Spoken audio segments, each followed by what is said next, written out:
let us welcome our the artist and designer Karl Castro. So welcome, Karl. Hello all. Can you hear me? Hello. Can you see my Yes. presentation? Okay. Thank you for inviting me. I always feel out of place as an artist wherever I go. And this is also the same when I'm in the development world. I always feel like I'm out of place. But I'm happy to be here and I'm happy to share um, the way I see things from an artist's perspective. Okay, so my presentation is called One with Our Audience, Notes on Art and Design for Meaningful Conversations. Um, so I guess you might be expecting, as part of the workshop, like tips and tricks about typography, about layout, about color and composition. But that's not what I'm going to talk about because these things can actually be found online quite easily, these tutorials. But my main concern here is to get at the heart of what is the role of design and art in our practice in the development world. Okay. So first, I want to ask, what is design? Sorry. In my many years as a designer, I noticed that more often than not, people think that designers are there to make things beautiful or presentable. Yeah. But in projects, in my experience in projects, designers like me are usually brought into the workflow last when things have already been threshed out and done, and we just have to lay the report out or execute the design. And for me, this can be frustrating sometimes because um, design is not just about how something looks. We designers are not primarily concerned with aesthetics, although of course that is a huge part of our job. All our aesthetic decisions are made in pursuit of the project's objectives. And so whether it is making sure that a message is clearly communicated, or if we have to reveal an unseen dimension of an issue, or instigating some kind of action or cultivating the right kind of feeling, design is not about how something looks, but it's about how it works. In my presentation, I'll give you three main questions to ask when designing your materials for advocacy. Sorry. And in ruminating on these questions, I'll also introduce you to three bodies of work from three different artists with very diverse practices and geographies so that we can see how they deal with these three main questions. Okay. So the first question is it relevant? In the course of development work, we spend a lot of time understanding very complicated issues in relation to our own work in our organization. However, uh, in this process, we tend to see things from the perspective um, of our colleagues, of our organizations, and not necessarily those whom we are trying to reach. Okay. So um, I first want to introduce you to the work of Pangroxulapp. Uh, they're an artist collective based in Sabah in Malaysia. They are mostly indigenous artists, musicians, and social activists who are concerned with empowering rural communities through art. So about their name, so punk rock means punk rock, yeah. And sulap is a kind of hut which is used as a resting place by Sabahan farmers. Right? And you can see here that they're making a very large print, okay? And we'll get to that later. Okay. So in understanding if something is relevant, um, we have to ask, how can we make it personal? When we talk of relevance, the primary question is how do we make it personal to the person we're talking to? What is their personal collection to a particular issue? How does it affect their everyday life? And what stake do they have in it, whether they're aware of it or not? For example, um, when we talk of shrinking civic spaces, what does that mean for an ordinary housewife?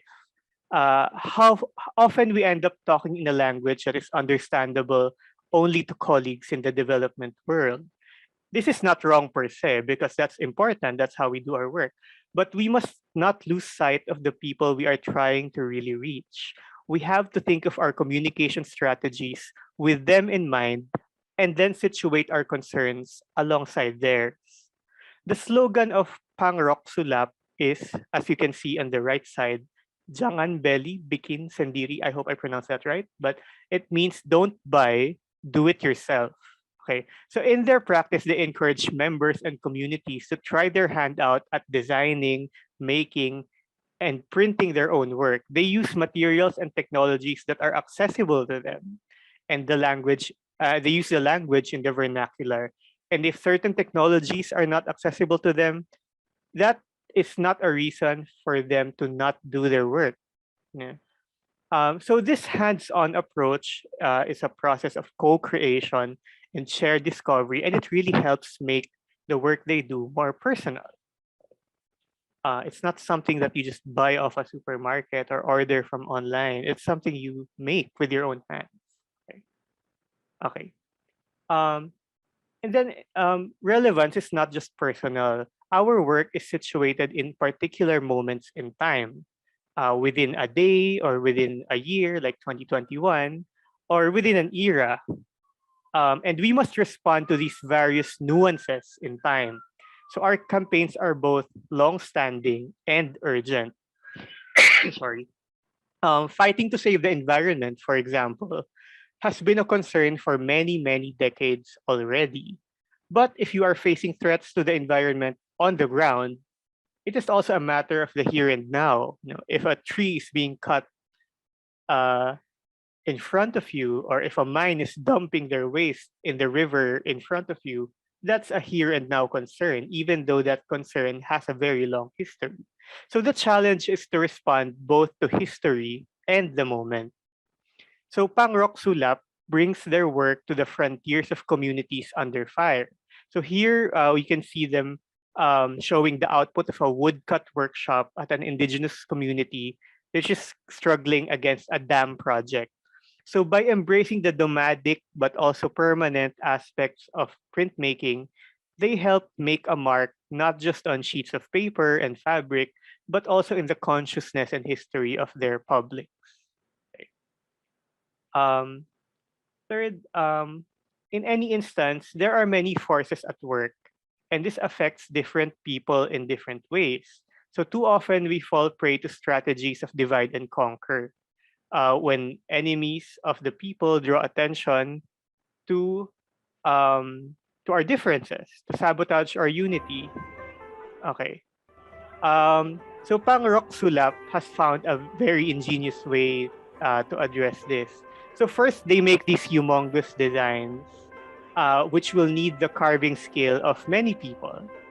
Then they make giant prints by setting huge sheets on top of the carved wooden block. Okay. And then they invite everyone to dance on top of it. So using their feet and weight as a printing press, gigantic banners and scrolls of intricate design are born. And the technical process of printing becomes a community celebration. And even if you don't speak the same language, even if you're from elsewhere, from a different village or community, you can partake. So in the hands of Pangroxulapp, printmaking, which is usually seen as an individual art, the work of a genius, only one person can make etchings that beautiful. So in the hands of Pangroxulapp, printmaking becomes a collective art. So how can our communication strategies bring people together? How can it acknowledge our differences without being limited by them? This is very important to consider in any design effort that seeks to be relevant. Okay, so there's Pangroxula. Okay, so let's move on to question 2. Okay, question 2 is it interactive? Okay, so too often when we think of campaigns, it's a one-way conversation. We say something, they listen. We do something, and then they receive. So this is a problem because meaningful design must be dialogic. So in for question number two, I want to introduce you to the work of Olafur Eliasson. So he's an Icelandic Danish artist. He's quite famous, and his work is concerned with climate and environment mostly. So he works in museums, galleries, and cultural institutions, as well as he also makes public installations. So he collaborates with architects, geologists, craftsmen, cooks, many other specialists in various fields. So what can we learn from his practice? Okay. Um, First, how can our work be a good experience? Usually, in our goal to be correct and precise, we lose touch of the power of pleasure. Is our work inspiring? Is it enjoyable? Is it even memorable?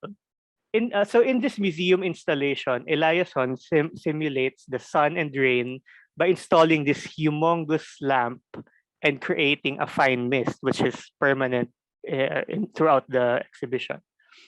And the light transforms everything into only two tones, black and yellow. So when you go there, all you see is black and yellow. It changes your vision of the environment immediately. So many visitors would spend hours and lie on the floor and soak the experience in. Eliasson says, I think there is often a discrepancy between the experience of seeing and the knowledge or expectation of what we are seeing. So in a city where green spaces are overrun by concrete and glass, this installation invites people to contemplate on the state of the environment, the future of it, through an experience that is quite complex and memorable. Okay.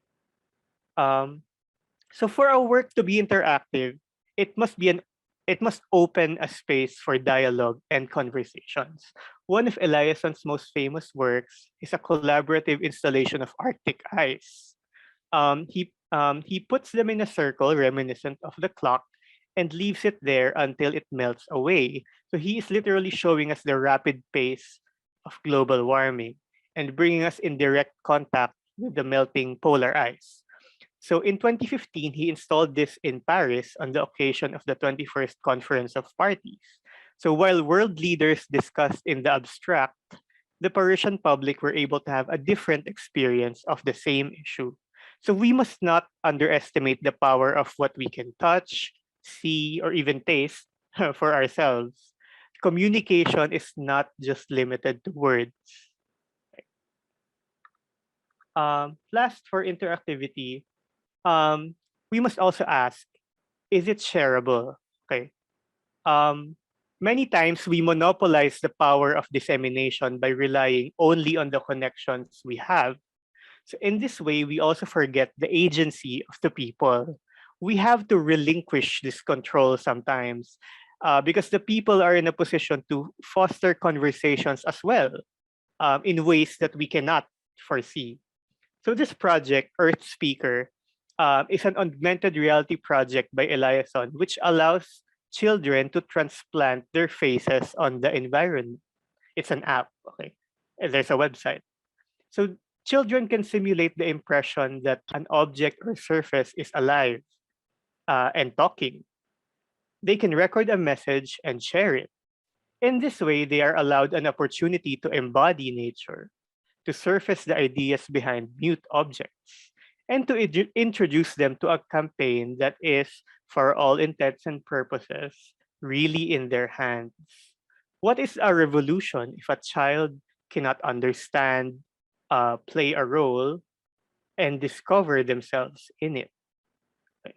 So let's think of how our communication campaigns can be shareable. Let's move on to the third question. Is it creative?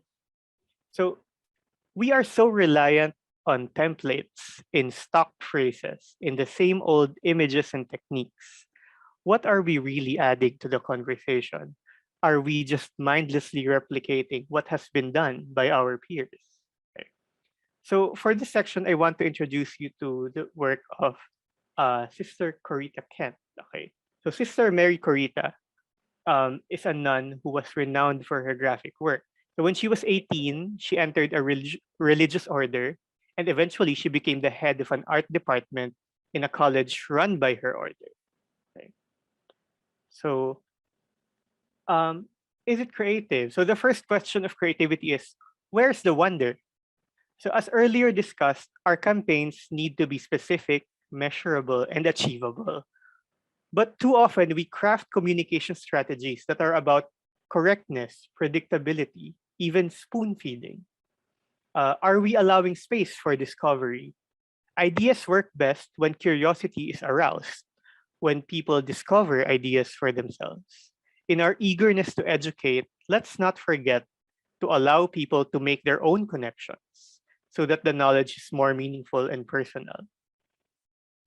So in her silkscreen posters, Sister Corita evolved from the usual biblical imagery and references, and she began slowly including lyrics, popular media, even bits of commercial packaging in her work. So in this way, she was able to surface spirituality and humanity using unexpected combinations. So um, next in creativity, are we making room for experimentation? So discovery is not just for our audiences, it's also for ourselves. We must have a critical and personal relationship with the media and the techniques that we use. So we must correspond closely with our craft and be open to what discoveries it might lead us.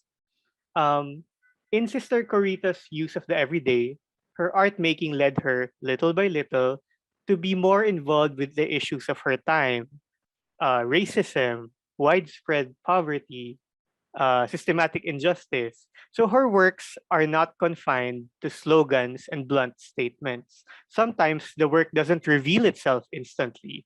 And there is value in that gradual unfolding of meaning that is very important for viewers and also for the makers. What can new materials, new techniques, new situations reveal to us? We must be open to making those discoveries through experimentation. We must be open to failing because otherwise we will not discover new successes. Lastly, in creativity, are we empowering others? It's very important. So creativity is not something exclusive to us. It is something we nurture in everyone. In her role as a teacher, Sister Corita was able to help others make their own discoveries in printmaking and the graphic arts. So she opened her spaces and resources to the community. And even until now, long after her death, the community continues her spirit of openness and discovery through the work of the Corita Art Center, named after her. So from Sister Corita's work, we can learn like, are we building our community's capacity to speak truth to power? This is something very closely intertwined with creativity. So after these three questions, so is it relevant? Is it interactive? Is it creative? These are the essential questions that we must continue to ask, no matter how long we've been in our field. Actually, the longer that you've been in your practice, the more prone you are to losing sight of these essential questions. We must be vigilant because if we don't pay attention, our ideas and approaches can quickly become fossilized and therefore ineffective. So, design thinking is a non ano, uh, how do we put these questions into practice about design? So as I mentioned at the start, designers are usually brought in at the last part of the projects, reducing them to mere hired hands that are just literally there to execute a vision. So I show you this model of design thinking where we see the 5 stages of design as a linear progression. First, we empathize with the concerns of our subjects. Then we define the problems and objectives. Then we generate some ideas. Then we create prototypes of these hypothetical solutions. And then we test if this is effective. As you can see, aesthetics is really not the concern here. It's really about ideas and solutions. Okay. So, but this model is not entirely wrong. These really are the stages that we must go through in the process of design. But like many things in the world, it's not that simple. So design thinking is a nonlinear process. It can be linear, yes, but it is also cyclical, and sometimes the steps lead backward or forward into each other. And sometimes the prototype leads to new ideas before they're even tested. Sometimes the tests help clarify and then redefine the problem. Often, the testing reveals new insights about the users or the situations we were trying to understand in the first place. So, I want to ask you, is there room for these dynamics in our workflows? How do we conceive of and practice design as part of our everyday work? So remember, if we want a richly layered and insightful communication plan, we must be very open for a richly layered and complex process as well.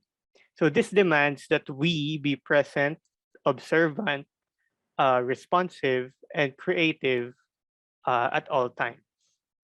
So yeah, please remember design is not just how it looks, but how it works. And you have to always ask, is it relevant? Is it creative? And is it interactive? Yeah, there. Thank you.